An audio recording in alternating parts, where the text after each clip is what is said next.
welcome to a short introduction of what's going on around PDF 2.0 with a focus on accessible PDF, because otherwise you need an extra day to cover this. Who of you has ever actually read the current standardized version of PDF 1.7 in the form of ISO 32000-1?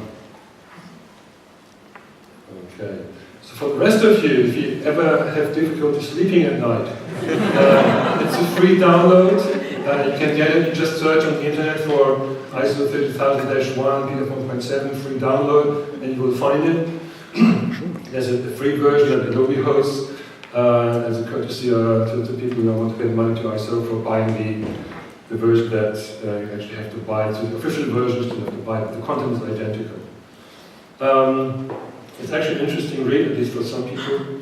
So what I'm going to talk about in the next 40 minutes or so is I will have a look at tag PDF and accessibility in PDF 1.7 before we move to the actual topic of PDF 2.0. And I will briefly discuss what tag PDF is in this context in PDF UA1. And then I'll move on to PDF 2.0 proper. We'll tell you a few things about what it actually is and what you might expect from it. And then discuss tag PDF in PDF 2.0 and to a certain degree a possible future version of PDF UA to be called PDF UA2. So we have heard a few things already about tag PDF, including very detailed instructions on how to write content streams that are connected to logical structures so that actually can establish tag PDF. It's worth looking at some of the very early pieces around tag PDF. So it was introduced in 1.4, PDF 1.4, it's a while back. It's roughly 14 years back. And the main reasons that stood behind that invention was to allow page content, all kinds of page content, not just text, also graphics and images, to be extracted and reused for other purposes. It was based on logical structure, as Matthew already explained to us. And while most of what has been invented in PDF 1.4 in 2001 remained unchanged, there were a few developments over the years. It's always when you come up first with something, you will realize very shortly afterwards you may have forgotten a few things and so on. And I'm listing on this slide a couple of aspects that have only later on been introduced into PDF. So, for example, the annotate tag for annotations other than a link annotation or a form field has, I think, been introduced in PDF 1.5. More advanced tags for tables like t-hat, t-body, and t-foot have been introduced at a later point. Or tags that are specific to Japanese and Chinese, where they have a special way of putting supplemental text along the actual main text. Probably nothing we in this room will ever have to deal with, but it's important to people using Japanese and Chinese. And then more specialist things like the tag suspects entry, which was there to let automated or even manual processes indicate that for some of the tags in the tag PDF, they were not able to establish the full meaning or the semantic role of such text or other content. Or print field attributes for flattened fillable forms, or the background attribute for artifacts. Also, some of the header, the table features have been extended. It was only at a later time that the headers attribute, the scope attribute, or the summary have been added to the tag PDF model. Artifact subtypes have been extended. And also attributes that have existed and could only be applied on the logical structure level have been extended such that you could apply them on content directly to the content stream in a marked content fashion. Just to give, you don't have to remember this in every detail, but just to give you an idea how long this has been around, has been more or less the same since the beginning, but a couple of areas have been refined or extended. When I looked at this again, I actually looked at the text in PDF 1.4 and find it very interesting to read how it was described, what the role or the goal of tag PDF is, and then you see it on the screen. And I'll just repeat the main the main words here. So it was about extraction of content, it was about reflow, it was about searching, indexing, spell checking, it was about conversion to other formats. And only the last item in that text in 2001 spoke about accessibility. And I don't think this is an oversight or an ignoring the needs of an important user group. This was kind of describing the idea behind the whole thing. And I believe this is still important to understand, and also is maintained, though not obvious to many, in the PDF UA standard, because it's called UA for a reason, universally accessible. So not necessarily just accessible by people with a certain disability using some specialist tool to get hold of the content by text-to-speech or navigation aids, but accessibility in general, including repurposing and reflow and whatsoever. Probably also useful for people who don't have any disability, at least not in this regard. And I think this has guided Adobe for all the time they had control over the PDF standard. So it was accessibility not for just for disabled people, but accessibility as a principle, access to content. Whether by an indexing machine for allowing for search or for other purposes. So tag PDF is a very powerful concept. You can make fully accessible files by just using tag PDF, but there's kind of no clear indication when you have done enough, when the tag PDF is sufficiently well tagged to be considered accessible. And this has also been mentioned before. There are a couple of areas where we could look for guidance. None of these make everybody happy. The typical experience until 4 or 5 years ago was you ask 3 people, 3 experts, and you get at least 5 opinions. So because they would change their opinion every other day. And it was very difficult to come up with a plan how to implement processes around accessible PDF. And because this was holding back very important developments, the group in ISO decided they should fix that. And the result of that was PDF UA 1, which was first published in 2012. It's based on the then most recent version, and it's currently still the most recent version of PDF 1.7.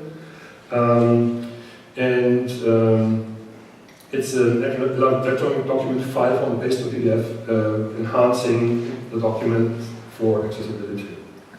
There was one minor bug fix, but it's very tiny details that have been fixed that are mostly of interest to developers and probably not so much to end users.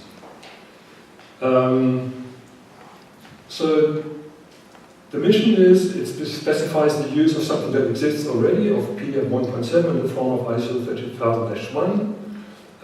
The focus is on producing certain files based on PDF 1.7 and to turn them into accessible electronic documents. So this has worked out quite well so far. Jens just pointed at a couple of tools that are used in the context of PDF UA. You will see a couple of presentations, mostly tomorrow, that discuss some of these tools and help you understand what their value is. I think it's fair to say that quite an okay ecosystem has developed since PDF UA 1 was published more than 3 years ago. One tool for, some tools only were published or released relatively recently, but you could argue that at least for some very important scenarios of creating PDFs, whether that's more in the office context or more in the creative industry or printing industry, there are decent tools available that allow you to produce pretty good PDF UA 1 files, and by implication pretty accessible files. And you also have a couple of readers and specialist assistive technology tools that help to take advantage of the accessibility of these files. I will not hide that not everybody is using them yet. So we are a developer of one such tool, and I think we've sold, I don't know, 100 or 200 licenses worldwide, which is next to being nothing. And the problem is not just that we don't make more money, the problem is there's just not enough people yet We take advantage of the tools and the technologies that we have today and apply it to their document production and provide more accessible PDFs. And I think the situation is similar for other vendors in the field. So the ecosystem in principle is there. It just needs to develop a little bit further by people adopting the principles, by people learning to use tools, to implement procedures, and by committing their resources in the right spot to create the best possible accessible documents in their organization or their field. So you could say it's just fine. I mean, so the question arises, if it ain't broke, don't fix it. So why fix it? So why change, for example, tag PDF in 2.0? Yeah. We have proven by PDF UA1 that we can use the existing tag PDF to do a pretty good job to solve most of the problems. And I would argue that neither tag PDF in PDF 1.7 nor PDF UA1 are altogether broken. But there are a couple of areas that are worth improving. And this concerns different aspects, the tags that we have available, the attributes you could use with the tags, some improved rules or guidance around which tags to use when and inside which other tags and so on, because there's some fuzziness. Maybe more elegant approaches to using custom tags. Matthew was referring to the possibility to use Daisy or Marthamel or other tag sets that are not coming from the PDF world and just apply them to the tagging structure inside PDF documents. Or certain shortcomings that show up once you think about text-to-speech. So, and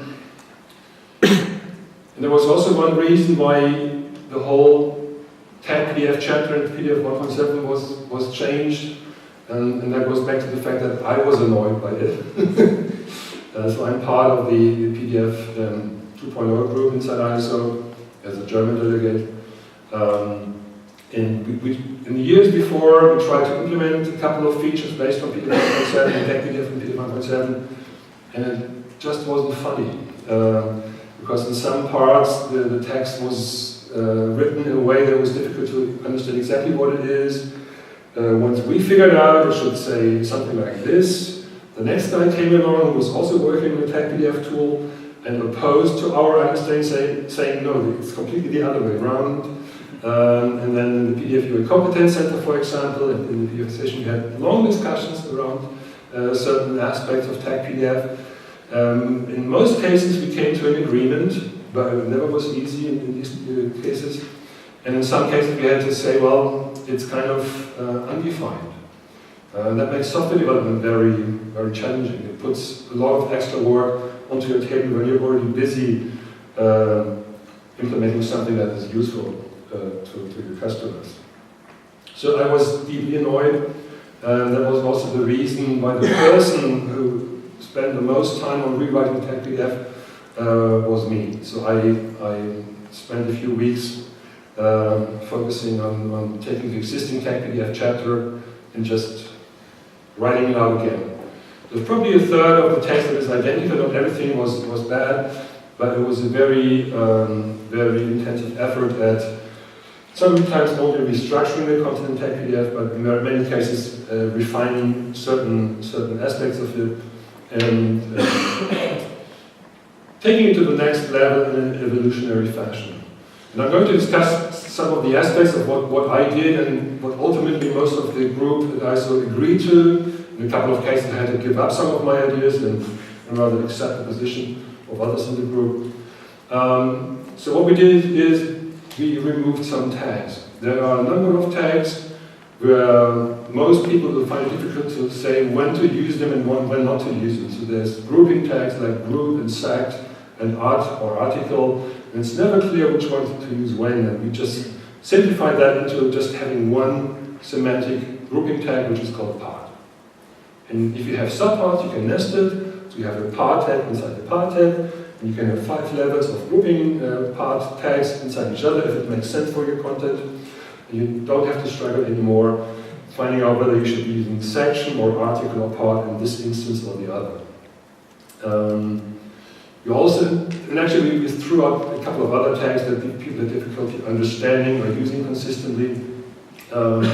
We also introduced some new tags, and I think it's fair to say that the most interesting new tag is the artifact tag, which kind of is a hybrid, because normally artifact means that something is not tagged, and now we have a tag that's actually saying it's not tagged, so I can have a tag that's saying it's not tagged. But when you start working on tag PDF, and when you start working on custom tag sets, you will find situations where it becomes very useful to have such a artifact tag. May I just use one of the glosses here?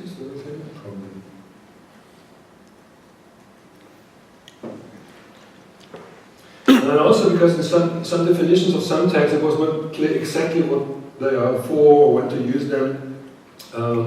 We updated the definitions of these tags.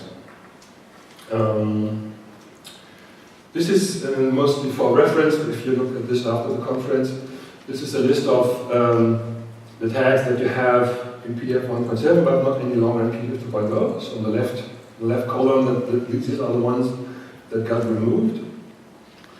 In the next column, you have those that are new in PDF 2.0. So I mentioned the artifact tag. Another interesting one is, for example, the aside tag.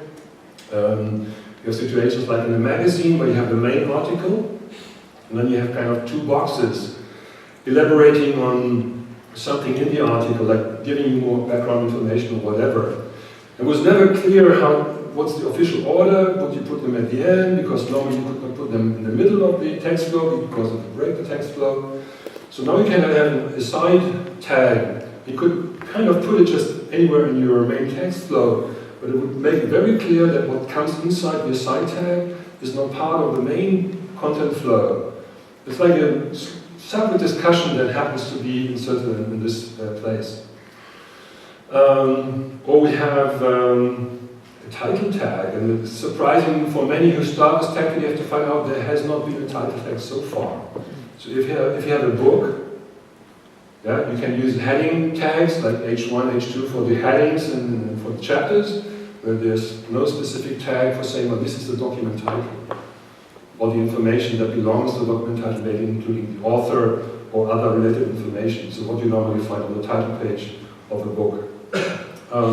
Finally, there's an official tag now in PDF 2.0 that lets you use that for such purposes.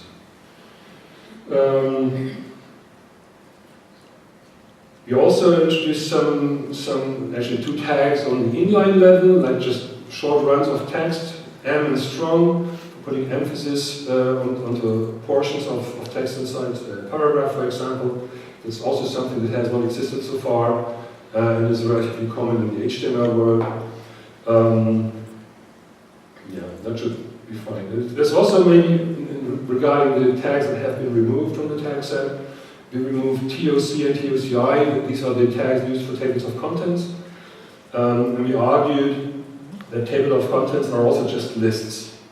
They list headings that will follow in the book or in the document. You could just use the regular list tags, like list and list item, to represent the table of contents, and people will not have difficulty understanding it's a table of contents. Table of contents normally don't happen in the middle of a book, so if it's at the beginning, it's more likely it's a table of contents. Otherwise, the list is just an ordinary list. So we cleaned up a little bit of the more specialist tags, introduced a few new ones, and we consider them applicable. And then on the right, this indicates that we adjusted the definitions for a lot of tables, in many cases in a very minor way, so it's more or less still the same as in PDF 1.7, but maybe it's clearer, or it gives you more concise information when to use and when not to use. And this is actually a listing of the new or revised tags. Just in terms of revision, that I think is very important for some people dealing in fillable forms. In the definition of PDF 1.7, you could only have the form field inside the form tag. You could not directly associate any other content with the fillable form field. Whereas the typical use case is that you actually have something identifying the form fields right next to the form field. So if there's a form field for providing your last name, you would say last name and then you have the form field. In PDF 1.7 you could not have that inside the form field tag. In PDF 2.0 you can. We also added a few standard attributes. These are pieces of information that further qualify a given tag. So far it has been difficult to indicate when text was raised or lowered for semantic reasons. Now we have sub and sub, superscript and subscript, and of course also default at the normal text position. We extended list numbering because there were certain cases when you could not correctly express the way in which the list was numbered. We added a short attribute for header cells in the table. So if you have a very long text in the table header, it's sometimes very awkward for text-to-speech to repeat that over and over again. It would be nice to have a very short form of that for purposes of text-to-speech presentation. We have a couple of new artifact subtypes.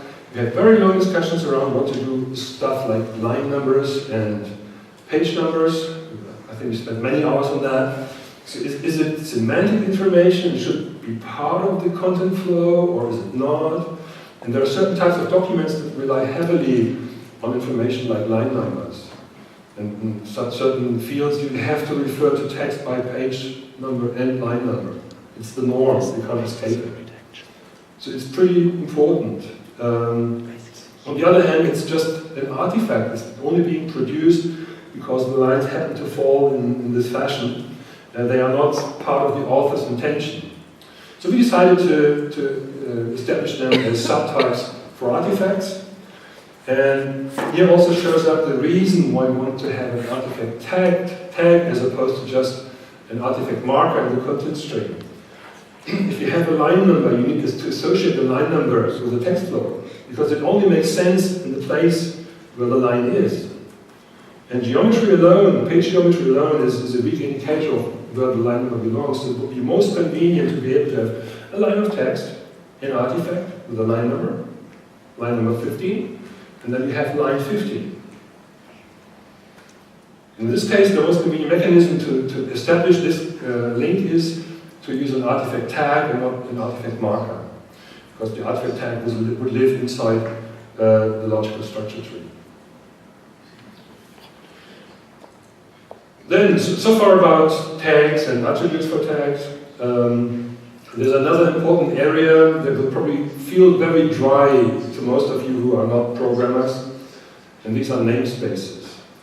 As Matthew described just earlier on, you can already in PDF 1.7 have custom tag sets. You can take the DAISY tags or MarthaMel tags and what have you, and just use them inside PDF 1.7, inside TechPDF, and inside PDF 2.1. And people are doing this. So I have a couple of nice examples from MarthaMel based on PDF 1.7, PDF 2.1. It can be done, it works, and you can make very interesting use of it. Nonetheless, unless the receiving party understands that you happen to be using DAISY tags, that party or that tool will not be able to find out in a reliable fashion.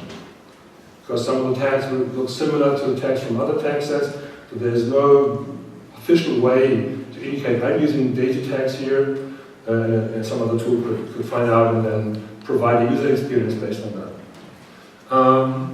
And for software engineers, the right way to put suitable information next to such a tag set would be a namespace. It's an identifying mechanism. It typically uses URIs, but it could be using other identifiers. And then it makes it clear in an interoperable fashion what kind of tag set is being used here. And that also implies that the standard tag sets are also namespaced. So there's a namespace identifier for the PDF 1.7 tag set, which does not go away in PDF 2.0. It's actually the default tag set. So if you don't use any namespace in PDF 2.0, The assumption is it's the PDF 1.7 text that you're using, the stuff we have known in the last 14 years. We have the PDF 2.0 standard text set. That's the stuff I was just describing with new tags and removed tags and different attributes. And also, MathML is a predefined text set in PDF 2.0. So it's kind of doing a similar thing as to what has happened in the HTML world, in HTML5, MathML, and also SVG are official parts of the HTML5 language. So these are the three predefined tag sets. You could have any number of other tag sets that are dear to your account. We always use DAISY as an example, but it could be anything else. It could be EPUB, it could be CamML, maybe it could even be HTML5, anybody cares. But it could also be some very specialist markup language or tag language that you use in your own organization and that is only useful or meaningful to a relatively small group of users. The way this is done is relatively easy. There's a couple of pieces of data that you have to put inside your PDF file. There's a new entry for tags called NS for namespace. It just points to a namespace. And so you don't get lost in your document. All the namespaces are listed once in the structure tree root. So if you happen to be using 3 namespaces in different parts of your document, the entry in the structure root would have to have 3 entries just pointing to these namespaces. And information about the namespace consists of a URI. So for MathML, we would just be using the URI that has been established by W3C. So everybody knows right away what this is. We would have a role map from the custom tags in MathML, for example, to standard tags. So if there is a very specialist MathML tag that doesn't have a direct equivalent in the standard tag set, it might be mapped to a span, if it's just a couple of characters or even 1 character. Or if it's a grouping tag, it could be mapped to div or part, depending on exactly what it is.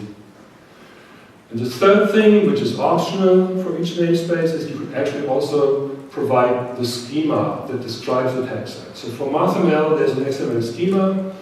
And you could either embed it or point to it by means of a URL. And that could make it possible that even a tool that doesn't know that tag set yet could use that schema and then maybe do something more useful than it could do otherwise. So this is just the examples based on the standard tag sets for PDF 1.7, 2.0, and MathML. They are explicitly listed and described in PDF 2.0. And then the next one actually goes back to me, I believe. So let me make this a little bit bigger. We have introduced pronunciation hints in PDF 2.0. And let me explain why this might be useful.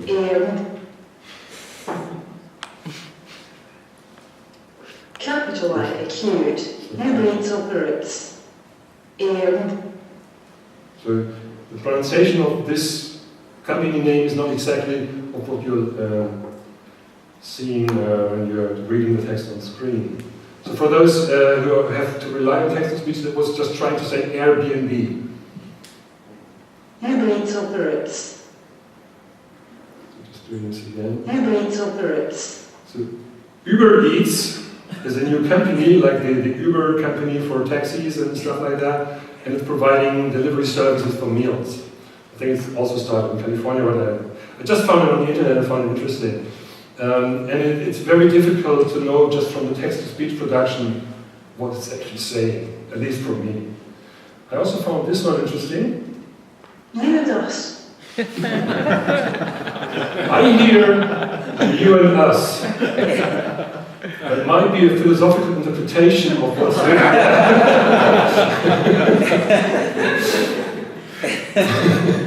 But just for those again who have to rely on text-to-speech and similar mechanisms, it's written here as EU and US. So that a text-to-speech mechanism who doesn't have additional knowledge about the context or semantics will do its best to come up with some reasonable pronunciation that sounds like UNS. And there are other ones. Copper or lead. Copper or lead.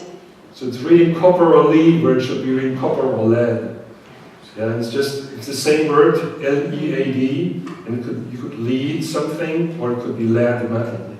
And of course, without additional information or heuristics, it will not be possible for the average text-to-speech tool to come up with the right pronunciation in all cases. Now, what to do about this? This can be very important. Let's say you're providing educational material in school, and you want pupils in school to teach about different metals. And of course, saying lead will not trigger the right connotations. And so you will want to do something for people who have to rely on text-to-speech. So far, there's no mechanism in PDF that lets you do that. Some remediators are using actual text or the expansion tag attribute to provide additional information, but these are hacks. And it would be nice to have a more official way of doing this. So we introduced pronunciation hints. There are two types of them. One you would apply on a word-by-word basis by using phonemes. Or you could also have, if the same term comes up again and again and again, like in a book about chemistry of metals, then the word lead might show up all the time. Then you can have a pronunciation lexicon at the structure root, and it applies to the whole document, and then text-to-speech could look up each and every word, which is in the appropriate language, in the dictionary, and just derive the pronunciation from the pronunciation lexicon. So we have not invented this. We have picked up existing specifications for writing down pronunciation information. The most important one is from IPA, International Phonetic Association, I believe, but that might not be perfect.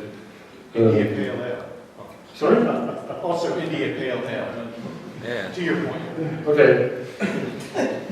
And just as an example, in the IPA syntax, you would write IPA as IPA, so the signs in the center of the slide using their phonetical alphabet.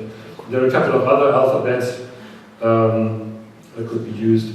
So this is just picking up specifications that already exist and could also be used in other fields. And then for pronunciation lexicon, you just have a set of such words that describe how you go from this word in this language to that pronunciation. It's XML based, you don't have to read this. But for example, in the middle it mentions Newton, and then it uses IPA syntax to give you information how to pronounce the name Newton. So that's the new stuff in PDF 2.0 around tag PDF. I think it's pretty cool, but I might be biased because I wrote it down. And next question, of course, is once you have new stuff or modified stuff in PDF proper, should we be doing anything with this for PDF UA2? Again, you could argue if it ain't broke, don't fix it. Maybe PDF UA1 is perfect. Yeah? And we would maybe cancel an important development and replace it by something that has to start with a new version of the standard again, and in a way we start from scratch if we just have yet another PDF UA standard. The question is why introduce PDF UA2? And the main driving factors, at least at the PDF UA group inside ISO at this moment, are fix a couple of glitches and nuisances in PDF UA1. So in one or two or three tiny areas, we went a little bit too far, or we did something that everybody hates and nobody gets any use out of it. And then, of course, the obvious one, take advantage of PDF 2.0 features. MathML has been an important topic for some people in the working group for a long time. And now we have a more official mechanism to support MathML, so we should take advantage of that. And we also have much better grounds for future developments. And a lot of the ideas are still being discussed or even developed.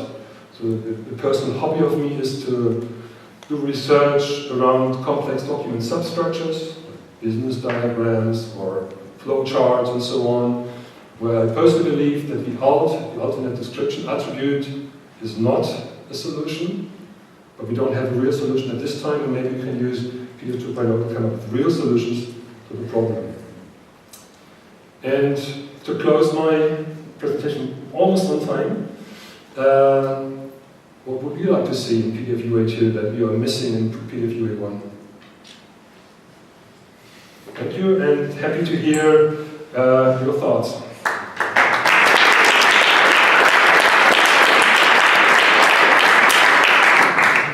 Thank you very much, Olaf. Questions? Comments?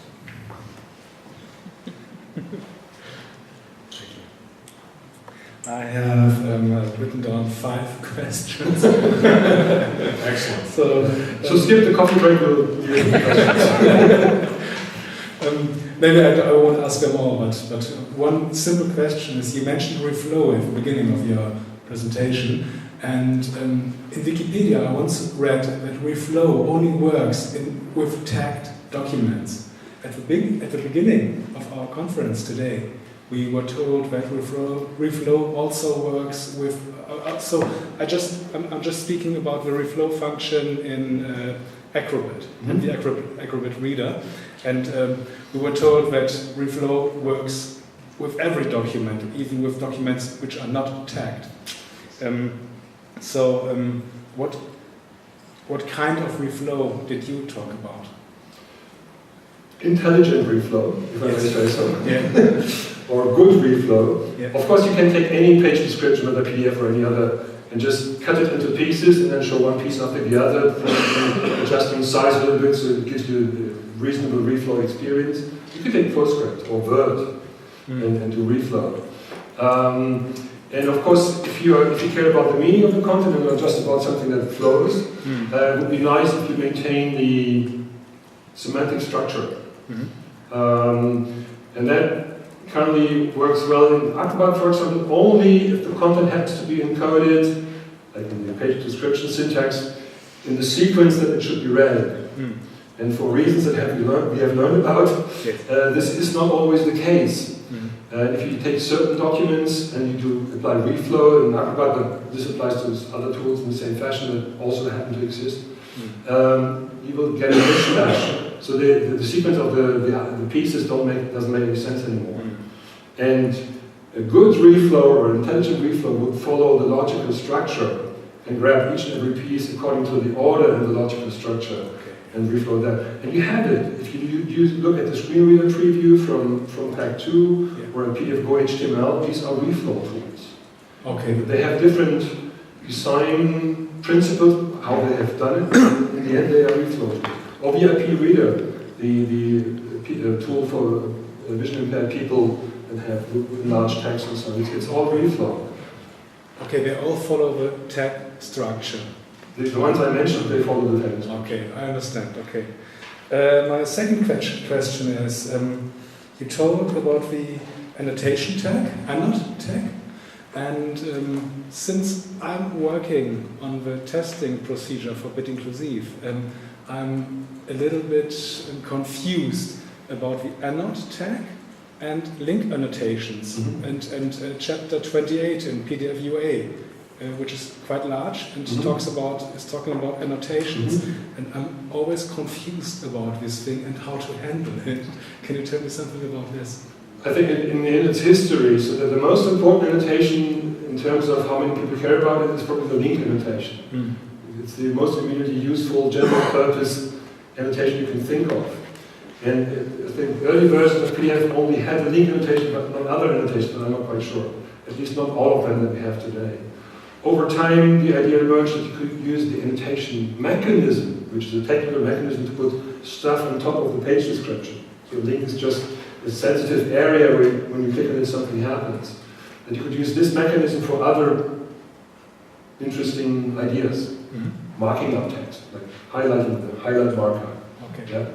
And annotations are also used for drawing. Just draw some line somewhere. I've seen PDFs where the page doesn't have any page content, but only annotations that draw something, which are kind of taking it to the extreme. So, for historic reasons, link annotations are kind of dealt with independent of all the other annotations, but they're still annotations. And link annotation have their own tag, and the annotations have only one anno tag, and you'll have to find out which annotation you're dealing with by looking at the annotation properly. They all have an identifying subtype. Is it markup? Is it line drawing, and so on? Yes. So you can provide a reasonable user experience also for people who cannot see them on screen.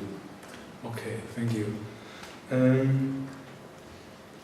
Yes, tables. You told about shortening the meaning of table headings. How are complex tables are taken into consideration?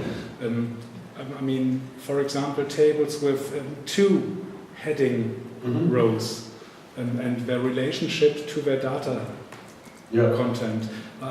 Is taking something like this into consideration for PDFs? This doesn't have anything to do with the short attribute, it has to do with the headers attribute. Yes. And using the headers attribute, it's the same story in the world of HTML5.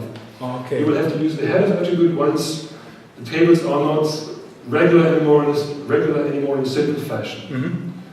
Once you have subheadings in the middle of the table and things like that, you cannot use the normal mechanisms of scope for that. And then you have to have a headers attribute that is exactly saying which header cell applies to which data cell. So it's a complete mapping. It's painful to do by hand. Yes, I know. It can be fun if you have the right tool. I will try to convince you of that tomorrow. But that's the only mechanism for non-trivial tables. Okay, great. Thanks a lot. Two simple questions at the end. Can I write down my own namespace dictionary? Yeah, and implement it into PDF? Yeah. Okay. You invent your ID. It should be an ID that nobody else is using. Maybe it's deadlift.com or something like that. /namespace/ something.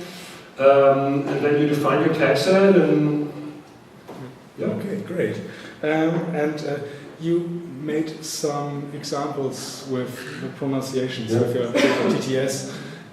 Was it the TTS in Acrobat Pro or was it a screen reader? It's the built-in text-to-speech in macOS 10. Okay. It's the same that's used by VoiceOver, but I'm using it directly. Okay, that was my question. Okay. What's it called? Speak out loud or whatever. So because I know if words are capitalized, JAWS, for example, spells them. Which is good for some cases, but who knows what AIDS is? Yes. Because most people say AIDS. Yes. So there's no obvious rule for this. It's great to make it this way you showed us. Okay, thanks a lot. There's still hope for coffee? Other questions? Any other questions? Oh dear. Looks like coffee break. Please let us know. There's a couple of people in the room who work on PFUA2, like Matthew and Doug, Jens, of course, and I'm probably forgetting 2 or 3 people. So if you have thoughts, Adam in the background, if you have thoughts, stuff that annoys you all the time when you're dealing with tag PDF and PFUA, now is the time to inform us and make us understand why it sucks. And now is the time for us to figure out how to address such issues. 1 or 2 years from now, it might be too late because then you're finalizing PFUA2 and then it is what it is. And waiting until PFUA3 may take quite some time. Thank you all.